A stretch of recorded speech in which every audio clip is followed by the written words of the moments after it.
Boa noite a todas e todos. Eu sou Rafael Vieira. Esse é o 8º encontro do curso de extensão Walter Benjamin, o Marxismo, uma introdução. Antes de eu apresentar a convidada, só para dar um informezinho rápido, para quem estiver participando regularmente, quiser solicitar certificado, tem um link aqui embaixo com a lista de presença. A gente tem a Tiffany aqui no chat, que é extensionista, que está ajudando com a resposta das perguntas.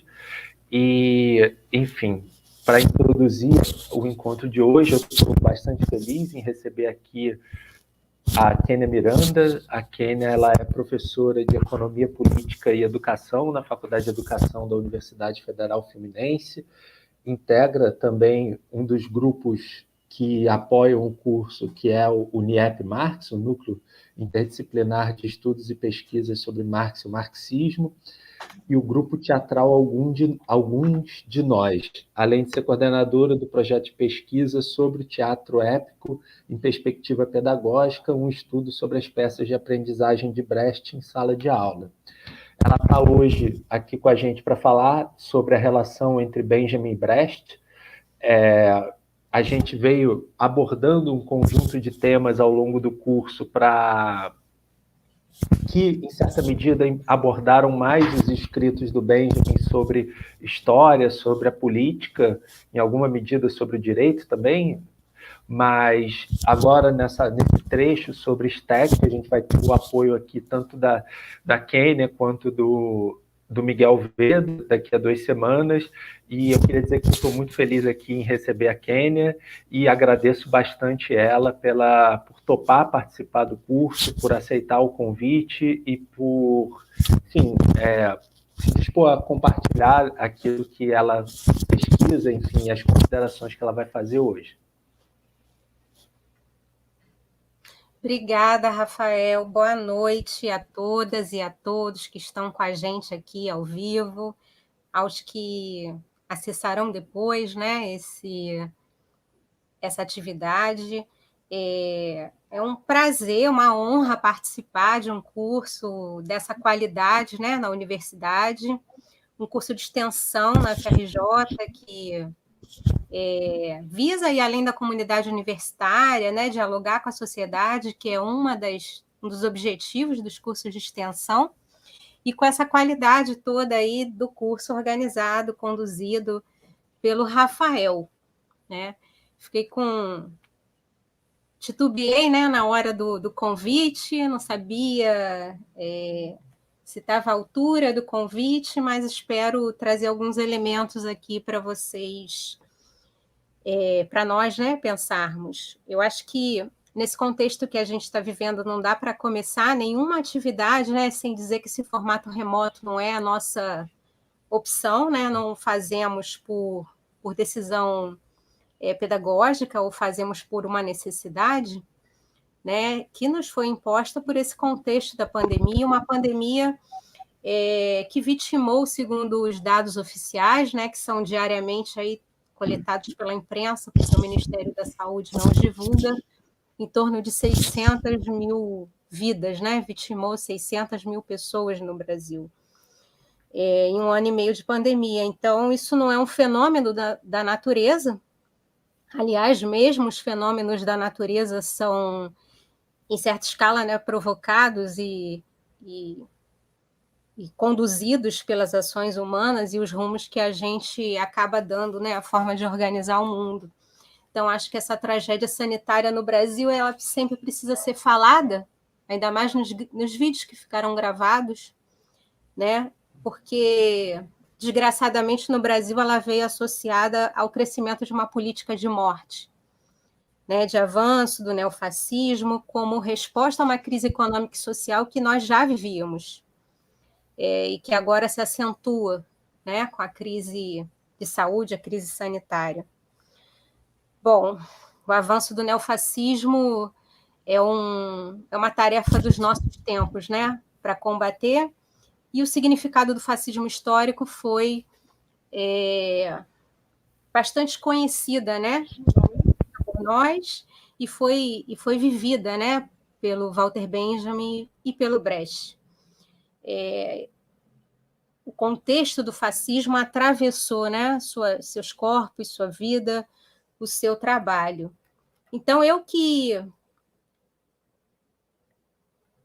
cheguei ao Benjamin através das teses sobre o conceito de história, eu abro com a quarta tese, que é o que me parece as próximas aulas, né, do curso estão previstas de trabalhar as teses,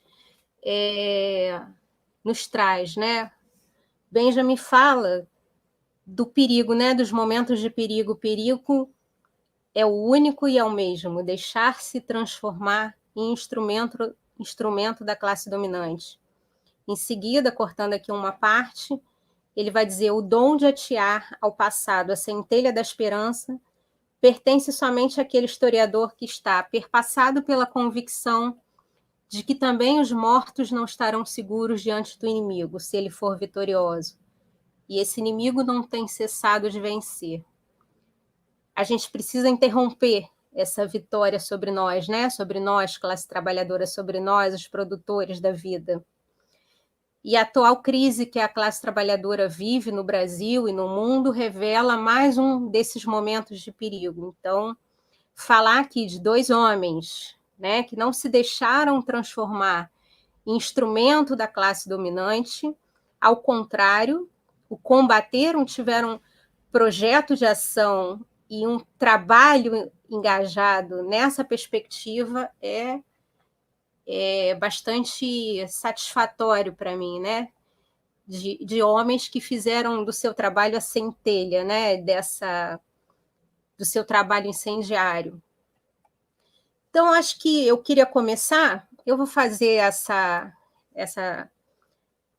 aula de hoje em 3 momentos, vou apresentar aqui uma introdução e depois trabalhar com 2 textos, que é o autor como produtor e o que é o teatro épico, a segunda versão.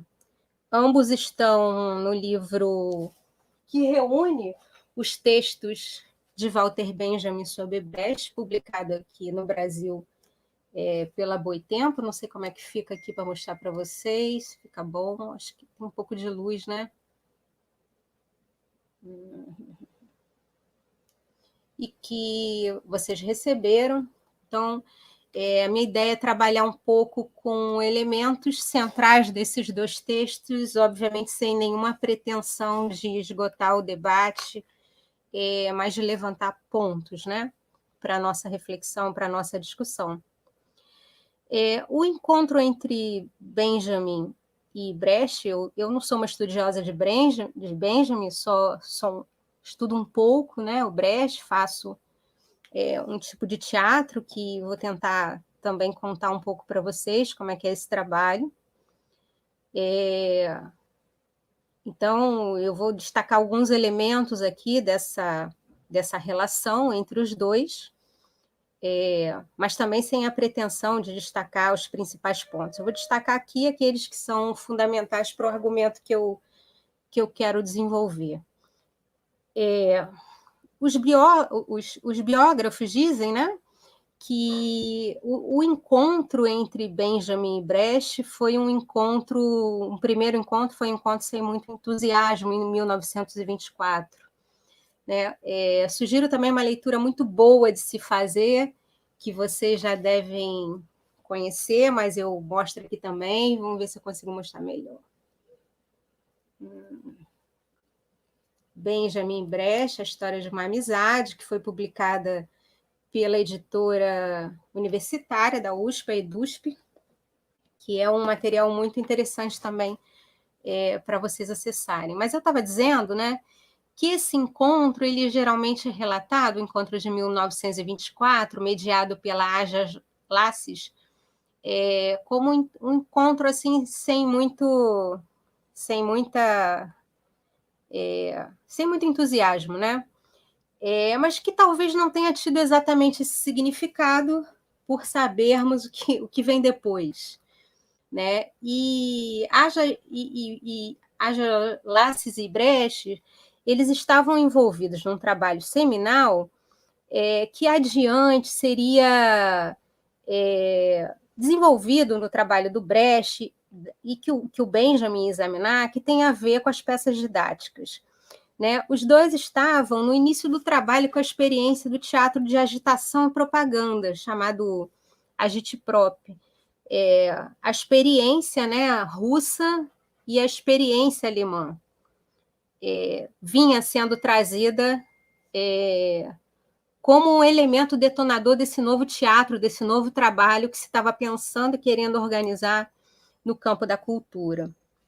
Em conversa com uma professora que é uma grande referência para a gente, para entender e fazer teatro político, para pensar cultura marxista, o trabalho do Brecht, que é a professora Iná Camargo Costa, professora aposentada da USP, que tem várias produções que daqui a pouco também eu vou recomendar aqui para vocês a leitura.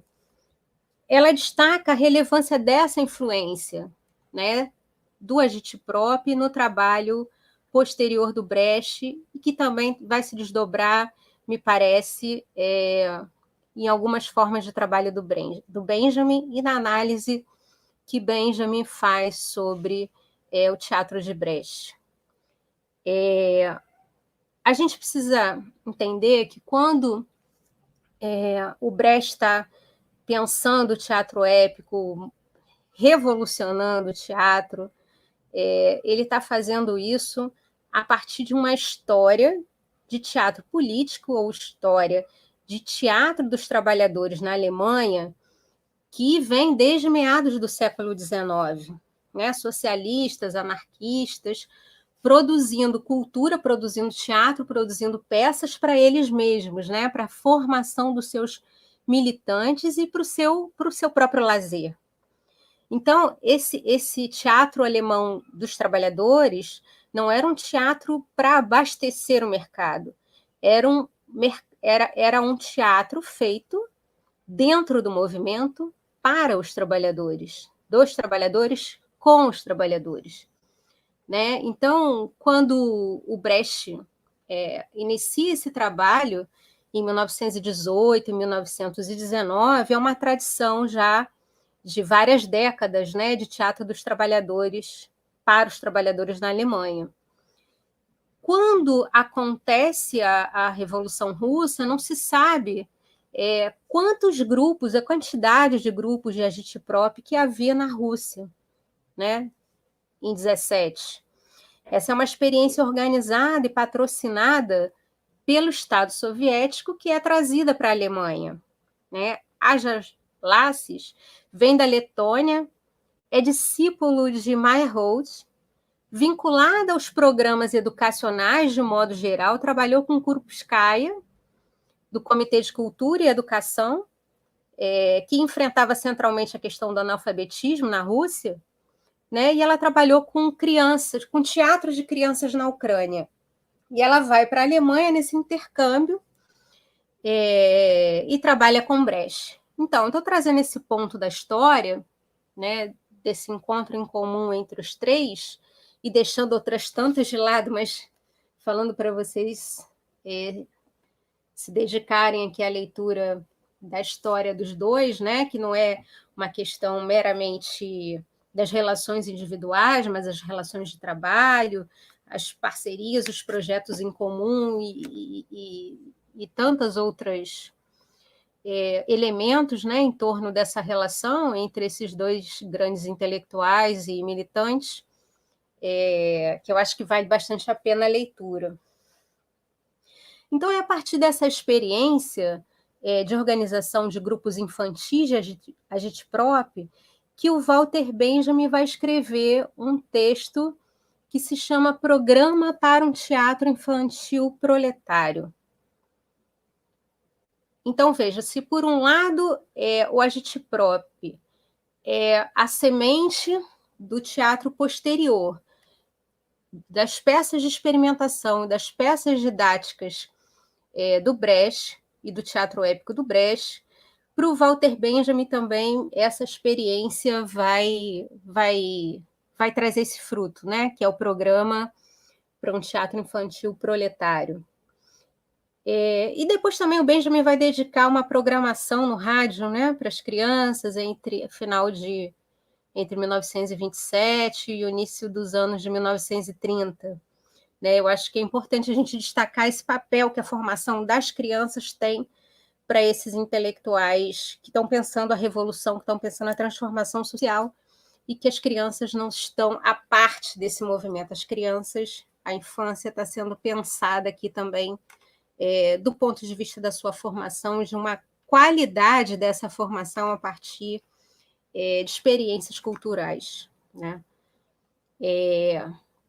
Então, eu quero, além dessa breve apresentação aqui do encontro entre eles, discutir alguns pontos dos dois trabalhos que eu fiz referência. Né? Eu podia ter escolhido vários caminhos, mas me parece que esses dois textos condensam discussões que são centrais na análise do Benjamin sobre a obra do Brecht e a interlocução intelectual que eles travaram, né? Como é que essa relação pessoal alimentou as reflexões que cada um fez. Né?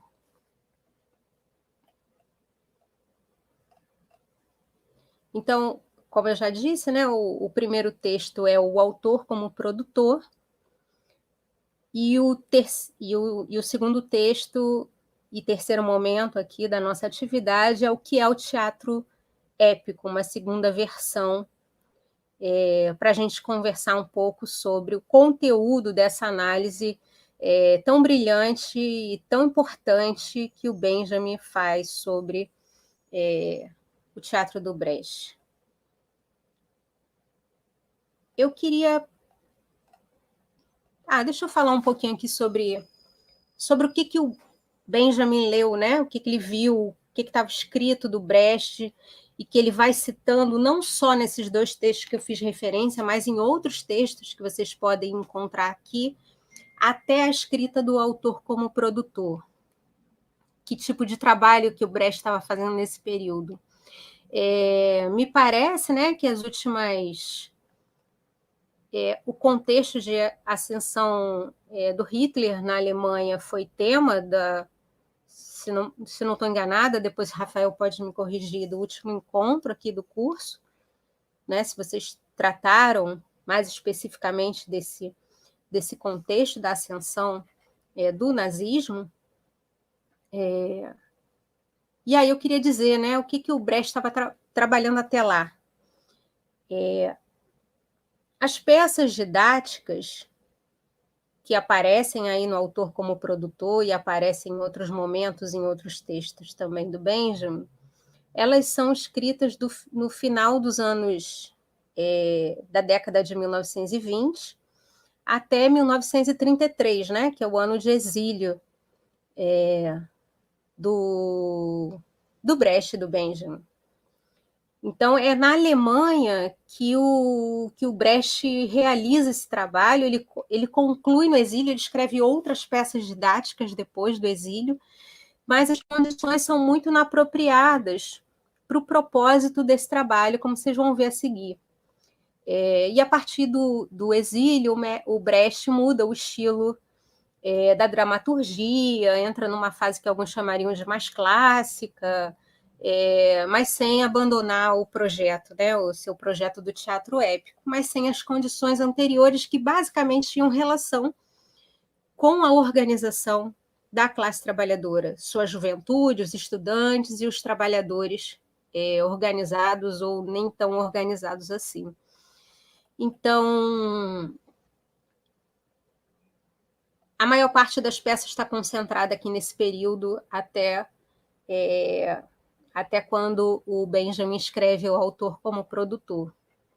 Em seguida, 38, eu não vou falar das peças agora, vou falar mais adiante, as peças didáticas. Em 38, Brecht conclui, né, a escrita do Terror e Miséria do Terceiro Reich, que é uma peça que está... Bom, as peças estão aqui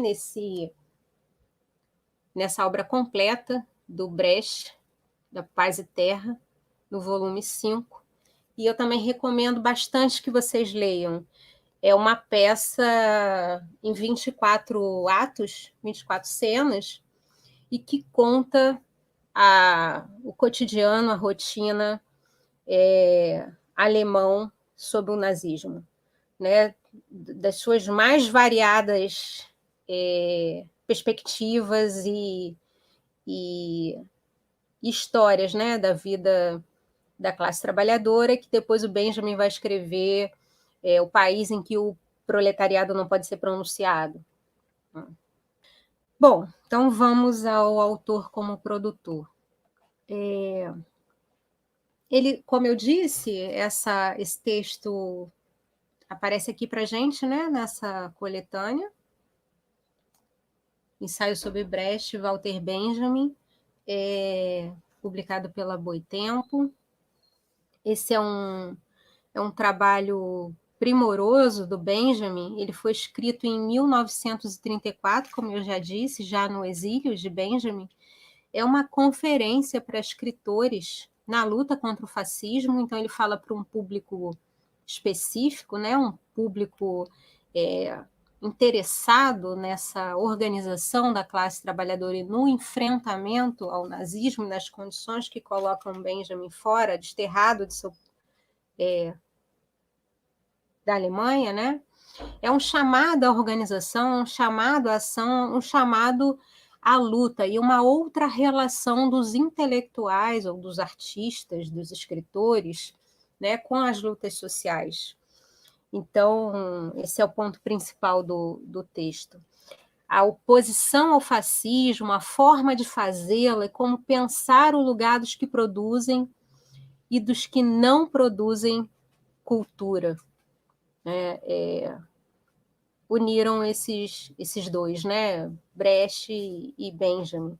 Então, qual é o centro da discussão desse texto? É uma crítica materialista da cultura na sua mais explícita radicalidade.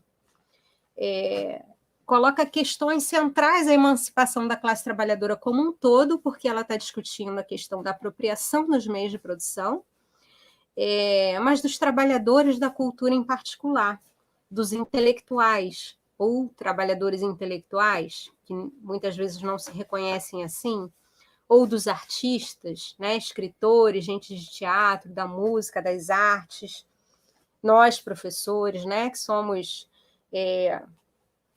encaixados, digamos assim, nessa categoria dos intelectuais, que muitas vezes esquecemos que somos trabalhadores e que a divisão do trabalho intelectual e do trabalho manual é uma realização dessa sociedade de classes que a gente vive, em que aqueles que produzem a vida, produzem a realidade,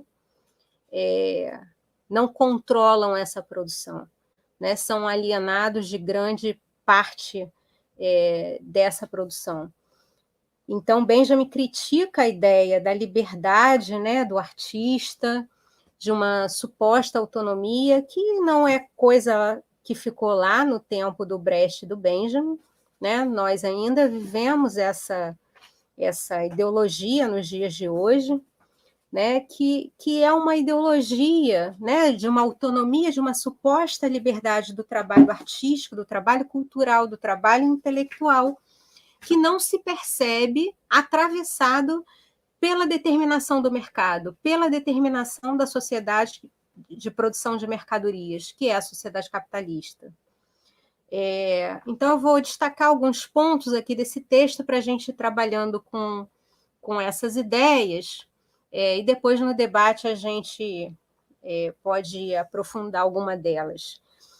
Eu queria citar uma que está na página 87, do texto que vocês têm, em que Benjamin diz assim: em vez de perguntar como a obra se situa diante das relações de produção da época, ela está de acordo com essas relações? É reacionária ou aspira à sua transformação? É revolucionária? Em vez dessas perguntas, ou pelo menos antes delas, sugiro outra. antes de perguntar como uma criação poética se situa diante das relações de produção da época, eu gostaria de questionar como ela se situa dentro delas.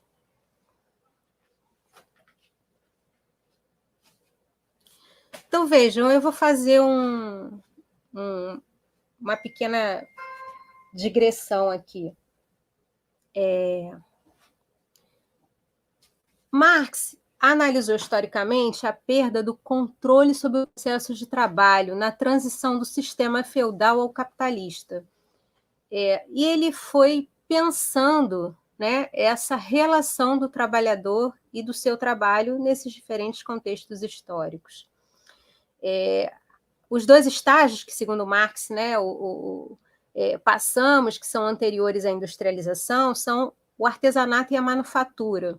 Então, eu queria dar exemplos da relação do trabalhador e do seu trabalho nessa análise que o Marx faz, né, que é uma forma da gente pensar, né, essa relação com o trabalho ao longo do tempo histórico dessas transformações, né? Então, no primeiro estágio, o artesanato, Marx vai dizer que o trabalhador possuía o controle sobre seu processo de trabalho, decidia como fazê-lo e o executava, ou seja, havia um processo unificado de concepção e execução, mesmo que tais decisões estivessem, de certa maneira, externamente condicionadas. No segundo estágio, do qual poderíamos chamar de etapa de transição à manufatura, o controle do processo de trabalho ainda estava nas mãos de quem o executava, todavia os meios de produção não mais lhe pertenciam.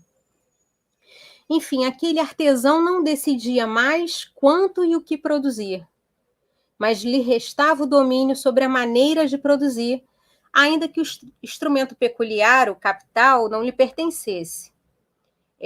Marx chamou essa etapa, né, de subsunção formal do trabalho ao capital. E já na forma especificamente capitalista, subsunção real, o processo de trabalho está nas mãos do capitalista e na forma como esse organiza a cadeia produtiva.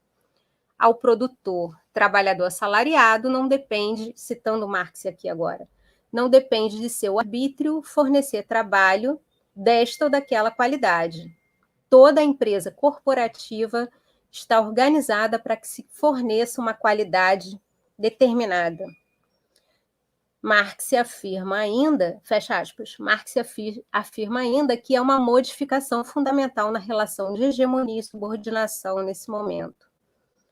Bom, eu estou trazendo esse esquema trifásico do Marx aqui só para ilustrar um pouco essa discussão, né, sobre os meios de produção, sobre o controle, o conhecimento, sobre a alienação que atravessa esses processos, para que a gente possa entender a radicalidade dessa crítica que está presente no autor como produtor, que é o centro da discussão, me parece, né? Porque o trabalho imaterial, o trabalho da cultura, ele não está fora desse empuxo do capital, né? O capital absorve o conjunto da vida social, a lógica da mercadoria, aliena o trabalho, aliena o produtor dos meios de produção e da forma de realizá-lo, portanto, e, logicamente, do seu resultado. Em certa medida, né, o trabalho no campo da cultura, o trabalho imaterial, foi sendo subsumido a essa lógica, foi se alienando tal qual outros trabalhos, né, sob o capitalismo. E me parece que é difícil para que intelectuais e trabalhadores da cultura assim o percebam, porque estão com as lentes embaçadas, digamos assim, pela ideologia de uma suposta autonomia, de uma ideia liberal, de uma meritocracia e de uma neutralidade e autonomia diante das relações sociais capitalistas.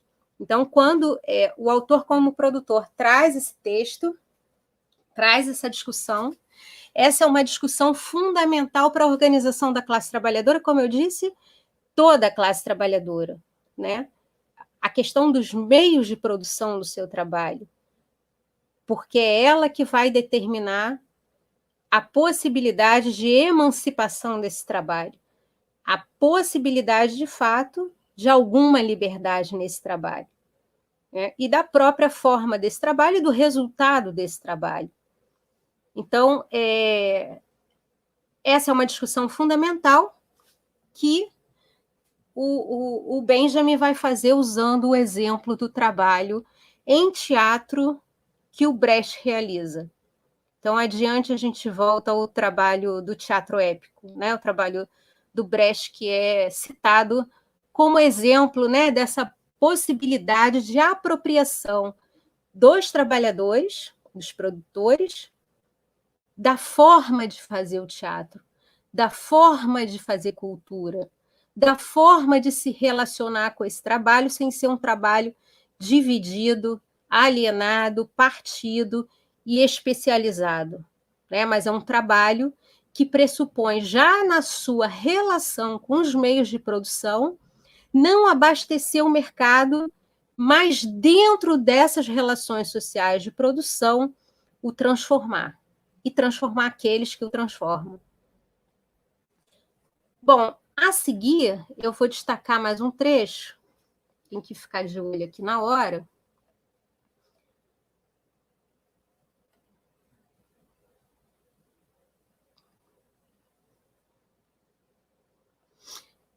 Que é o seguinte, citando Benjamin no texto: um autor que não ensina nada aos escritores, não ensina nada a ninguém. Assim, é decisivo que a produção tenha um caráter de modelo, capaz de, em primeiro lugar, levar outros produtores à produção. Em segundo lugar, pôr à sua disposição um aparelho melhorado. E esse aparelho é tanto melhor quanto mais consumidores levar à produção. Numa palavra, quanto melhor for capaz de transformar os leitores ou espectadores em colaboradores. Já possuímos um modelo deste gênero, mas só lhe posso fazer aqui uma breve referência. Trata-se do teatro épico de Brecht. Não à toa, depois, o próximo texto que a gente vai discutir é o que um dos que, né? É o segundo texto, que vai falar especificamente sobre o teatro épico do Brecht. Então, vejam, nessa passagem, o Benjamin está pensando a partir da experiência do Brecht, como é que os trabalhadores, ou como é que aqueles intelectuais que tomam partido, né, dos interesses históricos da classe trabalhadora, como é que eles se relacionam com essa produção cultural. Se é uma relação de consumo ou se é uma relação de colaboração. Isso vale para aqueles que vão fruir, né, esse produto realizado, que pode ter um repertório de esquerda, um repertório progressista ou não, mas tem a ver também com o próprio grupo e com as próprias pessoas envolvidas naquele processo de trabalho, como é que esse trabalho é realizado. Não à toa, o teatro épico vai pensar na questão da atuação, na questão da forma e do conteúdo, que é geralmente o tema principal, por onde eu tenho visto muitas discussões sobre o texto do autor, o autor como produtor. Certamente, a questão da forma e do conteúdo é bastante importante, mas eu acho que ela é precedida por essa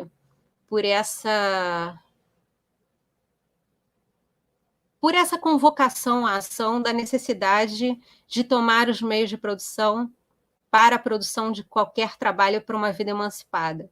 Em especial, ele está conversando aqui com os trabalhadores que fazem a cultura da época, né? E na Camargo Costa, que eu já citei, numa palestra para o Movimento dos Trabalhadores Sem Terra, na Escola Florestan Fernandes, por volta do ano 2005, 2006, eu não tenho a versão do texto que ela escreveu nessa palestra que está no livro da Sevasco, que eu posso colocar referência aqui para vocês. Eu tenho o texto que ela me mandou. Ela vai dar o exemplo, ela vai contar para a gente do Tretiakov, né, que o Benjamin cita também no autor como produtor, mostrando a distinção entre o escritor informativo e operativo dos militantes da Frente de Esquerda das Artes, que logo foi criada depois da Guerra Civil, da qual ele fez parte. Eu estou citando aqui a Iná, ela diz assim: o escritor informativo escreve para jornais, ou escreve romances, poemas, como faz qualquer escritor ou jornalista. Elabora informações com as técnicas de escrita que conhece e dá a seus escritos a forma que cada veículo pede. Se for para jornal, escreve notícias, crônicas, contos, e se for para livro, escreve romances ou faz reunião de poemas, contos, etc. Com a Revolução, escritores como Tretiakov, Mayakovsky, Pasternak, entre outros, se transformaram em escritores operativos, pois entenderam que antes de noticiar os acontecimentos, precisavam ajudar a produzir esses acontecimentos. Assim, o escritor operativo combate antes de relatar, participa ativamente dos processos, ao invés de apenas testemunhar. E o texto dela segue dando exemplos concretos, né, do envolvimento desses artistas na luta concreta. Citando Iná, ela vai dizer: Walter Benjamin tem em mente como modelo o teatro épico de Brecht, escritor que nunca se iludiu sobre a diferença entre ter nas mãos os meios de produção e o meio de produção possuir o artista. A luta de Brecht contra o teatro convencional não se limitou ao desenvolvimento de outra dramaturgia, outra forma de dirigir, de interpretar, e de uma teoria que expõe os conceitos do teatro épico, didático, dialético. Brecht entendia que o teatro convencional, comercial burguês, é um complexo aparato, com exércitos gigantescos de comparsas e efeitos extra-refinados de palco, usado contra os produtores. Bom, eu ainda selecionei alguns outros trechos, mas eu vou parar por aqui, no autor como produtor, e vou aproveitar a fala aqui que eu citei, da Iná, né, falando do uso do teatro burguês, do teatro convencional contra os seus produtores, para entrar no segundo texto, pelo avançado aqui já da hora,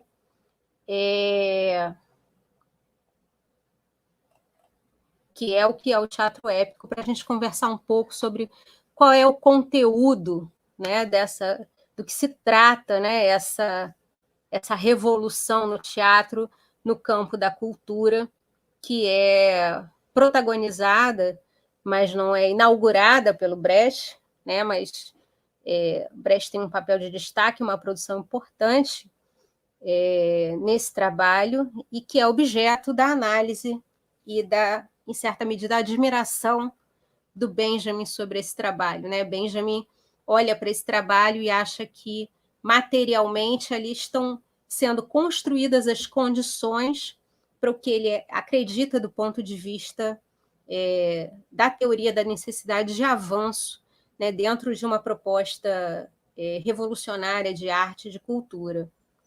Então, vou passar aqui para o segundo texto, que é o teatro épico. Vou pedir o Rafael para colocar... Não vou pedir ainda não, Rafael, mas o próximo próximo material que eu queria que você apresentasse é o quadro sobre o teatro épico e o teatro dramático, que aí eu acho que não tem problema de som, porque é só um texto, um quadro que está digitado aí para vocês poderem ver.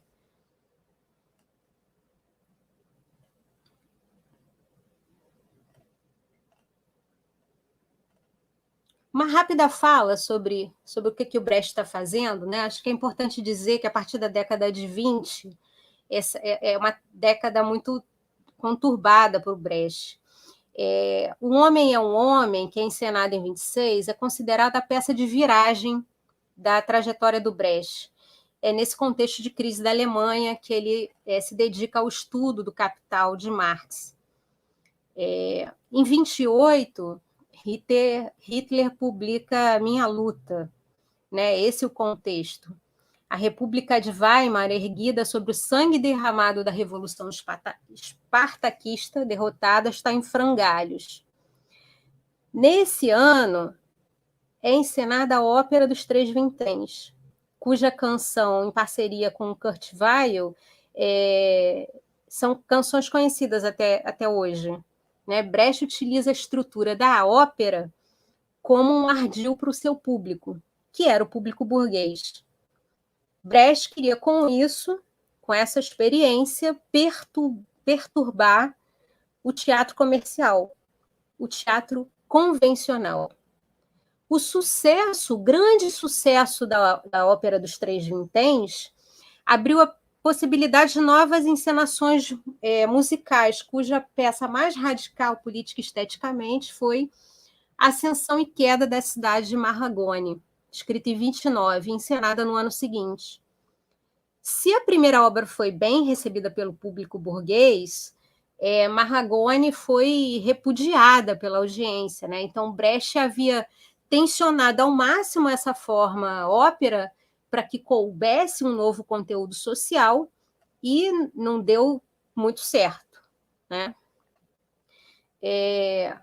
Então, se ópera dos se os Três Vinténs era uma ópera de canções populares, Marragone era uma ópera propriamente dita, que estreou numa sala de espetáculos líricos e com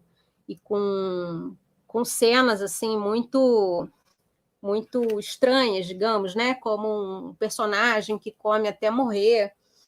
Então, essa é a última peça que o Brecht se dedica a perturbar, digamos assim, aquele teatro convencional, aquele modelo convencional. Então, é a partir do erro, né, dessa peça que o Brecht busca verificar, né, quais são as razões do erro, quais são as questões que estão ali postas nessa forma que ele tensionou a ópera, a forma ópera, e preparar ações futuras, né? Essas ações futuras seriam o teatro de aprendizagem ou as chamadas peças didáticas, que é um teatro de caráter experimental, que os envolvidos experimentam diversos papéis, que a gente poderia chamar de um exercício prático da contradição, da dialética. É esse o experimento que o Brecht vai fazer a partir do fracasso, né, de Ascensão e Queda de Marragone. E ele vai escrever um quadro, vai fazer um texto, né, onde ele busca colocar as nuances dessas formas, né, a forma dramática do teatro e o que seria a forma épica do teatro. Então, eu queria pedir para você, Rafael, por favor, se você consegue colocar o quadro.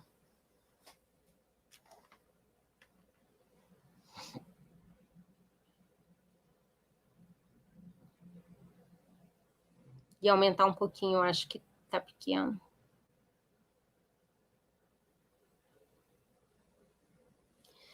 Então, não é uma fórmula de bolo esses dois quadros em que o Brecht expõe a forma dramática do teatro e a forma épica do teatro, mas ele vai mostrar que existe uma diferença, né? Uma diferença de peso, de escala, de ênfase. Né?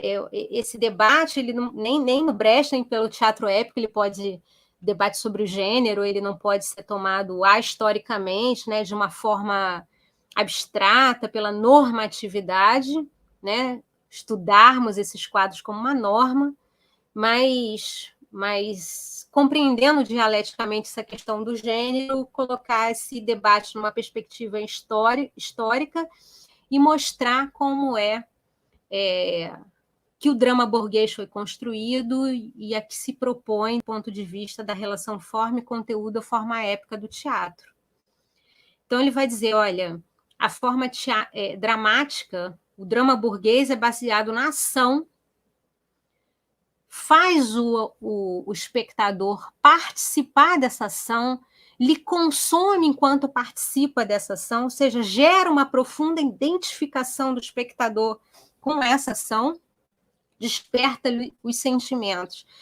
O espectador chora, ri e se identifica de tal maneira com quanto mais realista aquele ator faz parecer que é o seu sofrimento, a sua felicidade ou a sua dúvida, a sua vontade, o seu pensamento. Né? O espectador jogado dentro dessa trama, os sentimentos são conservados, o espectador está no interior dessa ação, ele participa dessa ação. E a forma do drama burguês supõe que o homem é algo conhecido e imutável. Uma cena depende da outra, uma cena vai explicar a outra, né? Tem uma progressão entre essa trama, há um desenvolvimento linear e uma evolução contínua. O pensamento determina o ser. Ou seja, esse indivíduo, esse ator, essa personagem, ela é movida pelo seu pensamento, pela sua vontade de fazer as coisas. A sua decisão depende dele mesmo, né? Não é condicionada em grande medida externamente. Já o teatro, na sua forma épica, traz a narração como esse elemento do estranhamento, da historização do processo, né? Faz o espectador um observador que precisa olhar criticamente essa situação e se perguntar sobre ela, né? Se posicionar sobre ela. É baseado em visões de mundo e não em experiências meramente particulares. O espectador é colocado diante de alguma coisa, né? O argumento está posto como uma posição a ser refletida, a ser pensada, a ser estranhada. Né? Os sentimentos são elevados a uma tomada de consciência. O espectador está de frente, ele analisa. O homem é objeto... Ih, me perdi. O homem é objeto de uma análise. Ele transforma e pode se transformar. Esse homem não é aquele homem que vai tomar suas decisões a partir de si mesmo. É um homem contraditório, é um homem que reflete as contradições da sociedade e que o seu desejo ele não é determinante no desenvolvimento da trama, né? A sua vontade individual não é aquilo que vai dar o sentido da história. Mas esse sujeito é um sujeito envolvido na história e que faz a história em condições dadas, não nas escolhidas. E aqui, mais abaixo, né, no quadro, o Brecht vai falar de um desenvolvimento em curva, em saltos, o homem como uma realidade em processo, e da razão versus o sentimento. Então, acho que esses dois quadros nos ajudam a entender, eu trouxe esses quadros para entender lá o texto do teatro épico, né, o que se está propondo do ponto de vista de uma superação do drama burguês, porque a forma do drama burguês que é uma forma, né, da concentração do diálogo intersubjetivo, da privatização dos temas, do palco italiano que vai individualizando tudo, que vai trazendo a história para o cômodo da casa, né, para a sala, para o quarto, para o ambiente que hoje a gente chamaria assim de Zoom, né? Que a vontade do indivíduo move a trama, o mito, de novo, a ingenuidade da liberdade. Contra essas ideias todas se volta Brecht e também Benjamin. Né? Então, contra esse padrão, esse modelo, essa forma que não comporta um conteúdo contraditório, que não comporta o conflito social, as contradições que interessam de fato a classe trabalhadora não cabem, né, dentro dessas margens da forma do drama burguês. Então, outros elementos precisam ser trazidos para dentro do teatro para que esse novo conteúdo social possa estar dialeticamente relacionado e impulsionando também dialeticamente a forma. Essa forma também precisa ser revolucionária se o conteúdo a ser trabalhado é um conteúdo revolucionário. Então, é disso que se trata. O Brecht vai falar, e Benjamin vai chamar a atenção, né, nessa definição do teatro épico, no texto que a gente escolheu, que o teatro épico não é o teatro que tem só a dimensão da palavra, por isso o teatro épico é um teatro gestual, é um teatro onde esse gesto vai promover interrupções, né? A contradição vai aparecer condensada em determinados gestos que são capazes de deflagrar um estranhamento, o que o Benjamin vai chamar de quando o rio salta do leito, né?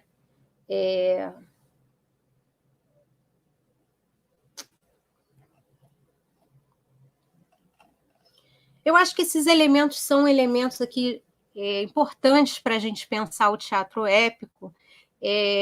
A gente não...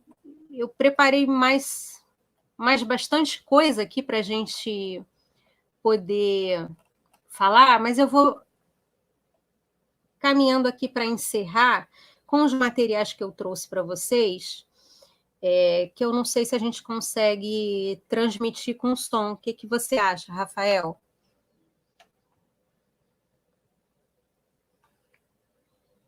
Bom, Rafael me diz se a gente consegue transmitir um dos vídeos de uma peça didática que se chama A Peça Didática do Acordo sobre Baden-Baden.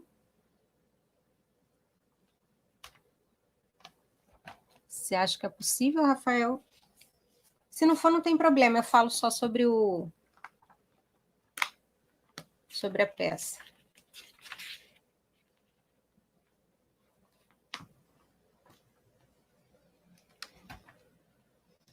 O Rafael está achando que não consegue.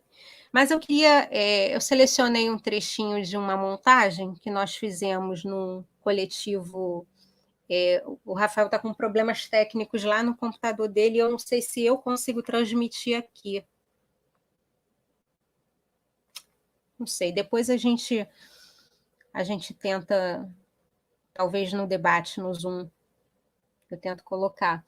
Mas eu queria trazer uma peça didática que a gente montou, o coletivo, que hoje se chama o Coletivo Alguns de Nós, mas que era mais amplo à época, que foi uma turma de graduação na Faculdade de Educação que frequentou uma atividade cultural sobre as peças didáticas de Brecht, conduzidas por mim e pelo José Rodrigues.